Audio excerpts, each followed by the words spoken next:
아름답다의 어원을 다시 기억해 볼까요? 아름답다는 세 개의 단어인 알다, 아름, 나로 구성되어 있습니다. 단어를 진주 목걸이 만들듯이 연결하면 아픔을 통하여 나다워지는 깨달음이라는 의미가 됩니다. 그래서 자기다움은 나를 나답게 하는 지식과 깨달음이라고 말할 수 있습니다. 자기다움은 오직 나를 위한 것입니다. 남에게 자랑하거나 인정받는 것이 아닙니다. 자기다움을 특이한 개성이나 취향 혹은 능력이라고 생각해서 주변 사람들에게 자랑하고 다니면 어릿광대가 됩니다. 자기다움은 남과 경쟁하거나 자신의 우월함을 보여주는 것이 아니라 스스로 배우고 만족하여 성장과 성숙의 과정을 누리는 것입니다. 자기다움을 오직 자기 능력 발견이라고 생각해서 자신이 무엇을 할 수 있는가만 찾는 경향이 있습니다. 저는 재능은 자기다움을 이루는 부분 중에 하나라고 생각합니다. 자기다움의 목적은 무엇을 해야만 하는가, 자기답게 어떻게 해야 하는가라는 질문을 자신에게 하고 자신이 찾아가는 과정이라고 생각합니다. 자신이 해야만 하는 이유를 명확히 알고 있다는 것은 자신만의 가치가 있다는 뜻입니다. 다큐멘터리 프로그램에서 공룡뼈를 발굴해서 다시 복원하는 사람이 자신의 가치에 대해서 이렇게 말하는 것을 보았습니다. 저는 이 뼈를 모두 맞춰 백악기 시절에 들판을 누볐던 공룡을 부활시킬 것입니다.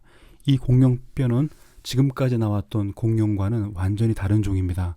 처음 보았던 뼈라서 실제 모습이 어떻게 생겼는지 상상도 할 수 없습니다. 아마 수십 년, 아니 어쩌면 제가 죽을 때까지 복원 못할 수도 있습니다. 하지만 1억 5천만 년 전에 살았던 공룡을 다시 볼 수 있는 것은 놀랍고 멋진 일이죠. TV를 보고 있던 저는 생각이 달랐습니다. 저는 절대로 공룡뼈를 맞추는 일은 하지 않을 것입니다. 정확히 말하면 못할 것입니다. 제게는 평생 공룡뼈를 맞추는 가치가 없기 때문이죠. 하지만 이런 사람의 가치 때문에 우리는 1500종의 공룡이 있었다는 것을 알게 되었습니다. 공룡뼈를 맞추는 일은 자연과학과 지구 역사를 알아가는 분명 귀중한 가치입니다. 공룡을 복원하는 사람처럼 자신의 가치에 따라 사는 사람은 유달리 자기애가 강한 사람이 아닙니다. 남과 비교해서 자기 가치를 확신하고 결정하는 사람도 아닙니다. 우리가 보지 못하는 가치와 기쁨을 보고 누리는 사람이죠. 이처럼 자기다움의 결정체는 자기 가치입니다. 자기다움에서는 절대 가치만 존재합니다. 남과 비교하는 비교의 가치란 없습니다. 자신이 세상에 하나밖에 없는 원본이라고 인정한다면 다른 원본 가치에 관심을 가질 필요조차 없습니다. 그러나 자기 가치를 다른 사람의 것과 비교하는 순간 교만과 열등의 버튼을 누르게 됩니다. 다른 사람의 것을 따라하거나 소유하고 넘어서기 위해서 자신의 가치를 사라지고 남의 가치를 흉내를 내죠. 결국 자신은 자신의 가치로 완성된 원본이 아니라 다른 사람의 가치를 따르는 복사본의 인생을 살게 되는 것입니다. 복사본이 되면 더 큰 가치와 재능을 가진 누군가에 의해서 대체됩니다. 이렇게 비교는 자기다움의 천적입니다. 예전에 컨설턴트 직장에서 함께 일했던 동료를 만났습니다. 잡지를 만들고 있는 저에게 여러 가지 조언을 해주었습니다. 고전분투하는 저를 안타깝게 여겼습니다. 동료는 매월 적자를 내는 잡지에 매달리는 저를 맞출 수 없는 공룡뼈를 조합하는 고고학자처럼 보았습니다. 저는 친구가 아닌 컨설턴트와 함께 식사하면서 1시간 내내 잡지 사업의 대안과 전략, 그리고 필요하다면 접고 나오는 플랜 B에 대해 핀잔에 가까운 그의 컨설팅을 받았습니다. 식사가 거의 끝날 무렵 저는 이렇게 질문했습니다. 만약에 너가 지금 받는 연봉 3억 5천만 원을 받지 않고 너가 하는 일을 하라면 할 거냐? 동료는 대답하는데 1초의 망설임도 없었습니다. 미쳤냐? 돈도 안 받고 이런 일을 하게? 그런데 너는 3억 5천만 원을 받아야만 하는 일을 하고 나는 3,500만 원을 주어도 이 일을 한다면 누가 더 행복한 것일까? 비교의 기준이 돈과 타인이 되면 그 즉시 자기다움과 자기 가치는 사라지고 자기 부패가 시작됩니다. 비교하는 즉시 자신은 초라해지고 쓸모없어 보이며 인생을 헛되게 살아온 것으로 결론이 나죠. 돈을 죽도록 사랑하는 사람은 많아도 돈을 위해서 죽는 사람은 없습니다. 누가 100억 원을 위해서 죽을까요? 그러나 우리는 100억 원을 얻기 위해서는 죽도록 달려갑니다. 결국 100억 원을 위해서 죽는 사람이 되고 맙니다. 이번에는 다른 친구들의 이야기입니다. 저는 명예퇴직을 신청한 친구에게 19년 동안 일한 직장을 나오면서 가장 후회하는 것이 뭐냐고 물었습니다. 친구는 이미 고민했던 내용이어서 바로 대답했습니다. 첫 번째는 성실하게 최선을 다해서 일하지 못한 점을 반성했습니다. 만약에 더 성실하게 일했더라면 지금쯤 다른 모습과 전문 지식을 가졌을 거라고 말했습니다.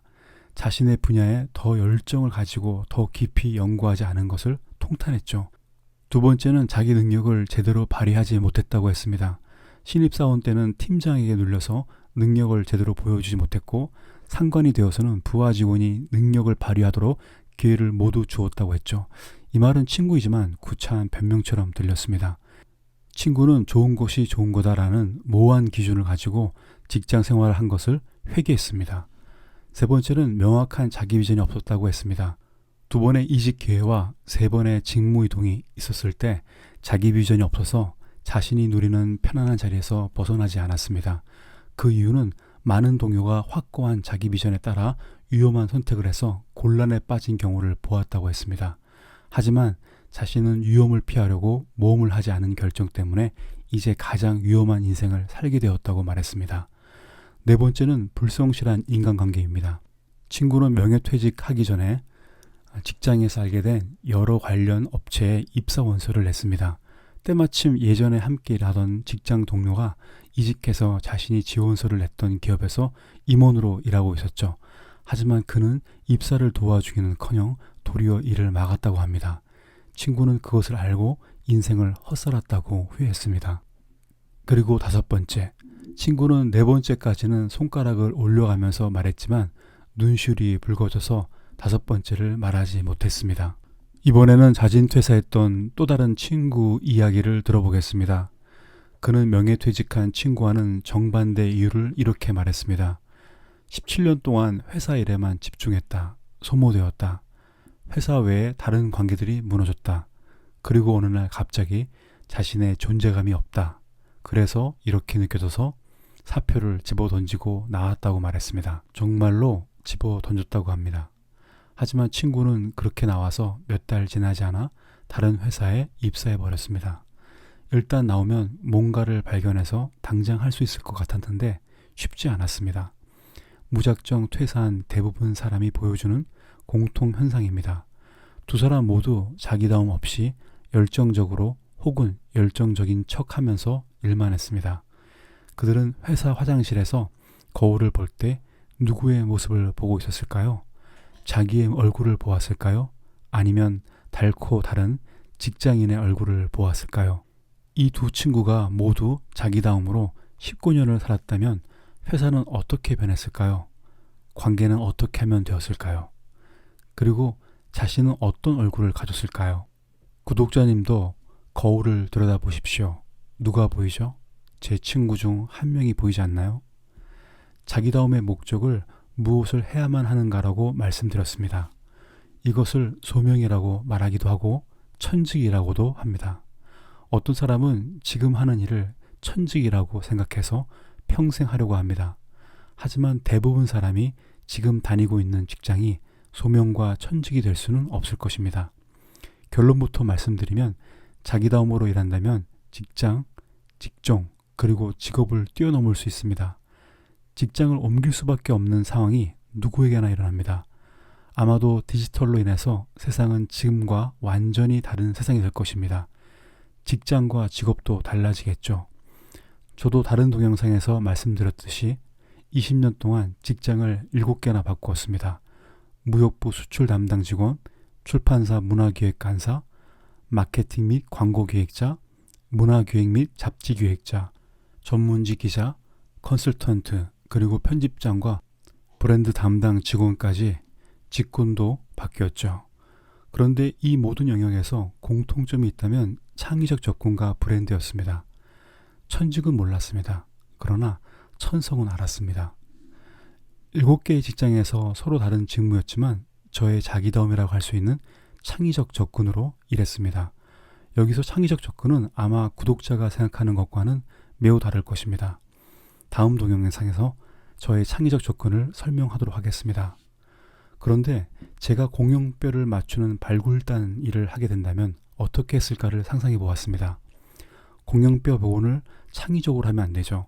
원래 공룡 모습을 만들어야 합니다. 공룡뼈를 복원하는 것이 저의 천직은 아니지만 저는 저의 천성으로 공룡에 관한 책을 썼을 것입니다. 이것이 바로 저의 창의적 접근 방식입니다. 자기다움의 목적이 무엇을 해야만 하는가는 무엇을 하지 말아야 하는가도 알려줍니다. 그리고 어떻게 해야 하는지도 알게 됩니다. 오늘은 여기까지 하겠습니다. 감사합니다.